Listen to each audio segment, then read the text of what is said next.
Hello મિત્રો, તો નમસ્કાર, સ્વાગત છે તમારું અમારી જય ગોગા કન્સ્ટ્રક્શનની અંદર। તો મિત્રો આજે આપણે મેવાડા જે સાઈડ પૂરી થઈ ગઈ છે, તો આના અંદર આપણે ચોકીનું કામ ચાલુ છે ને આપણે કરવાનો છે ગેટ। તો જો આ રીતનો નીચે ક્વીન બીમ નાખી અને પછી ગેટના પિલર બારે કાઢવા। આપણે નોર્મલી ગેટ છે પણ તો પણ એ રીતના કરવો તો અંદર એના ઉપર સાધનને એકલા તો બી વજન આવે, તો બી ગેટને વધો ના આવે। તો આ રીતનું કામકાજ કરવું મિત્રો। ને જો આપણે ચોકીનું કામ ચાલુ હતું તો ચોકીનું ચણતર અડધું પતી ગયું છે। તો આ રીતનું એલિવેશન એકદમ સાદું આપણે બનાવ્યું છે, કંઈ લાંબુ નથી બનાવ્યું, કારણ કે હવા ઉજાસ રહે એના માટે કરીને આપણે પાઇપો નાખી છે અને ખાલી કોલો બનાવ્યો છે। તો તમે વિડીયો એન્ડ સુધી જોજો અને વિડીયો જોવાના તમને મજા આવે તો વિડીયોને શેર કરજો, સબસ્ક્રાઈબ કરજો અને બેલ આઇકન દબાવવાનું ના ભૂલતા અને ફોલો જરૂરથી કરજો। તો જુઓ બહારથી કંઈક આ રીતનું લાગે છે અને ખૂણાની અંદર ચોકડી છે, તો ચોકડીની બહાર જુઓ આપણે ગોળાઈ કરી દીધી છે ચણતરની અંદર, લુક સારું લાગે છે। અને ફાર્મ હાઉસ ઉપર કામ છે, તો જુઓ આપણો પ્લેન બીમ ભરાઈ ગયો છે અને કોણામાં ચણતર પણ થઈ ગયું છે।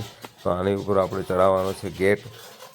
અને જો આપણે ચોકીનું જે કામકાજ ચાલુ હતું જો કમ્પ્લીટ થઈ ગયું છે, તો અંદરથી કેવું લાગે છે, અંદર બેઠા હો તો મિત્રો આવા ઉજાસ પણ રહે। અને આ ગેટ છે આ અહીંયા ચડાવવાનો છે નોર્મલી।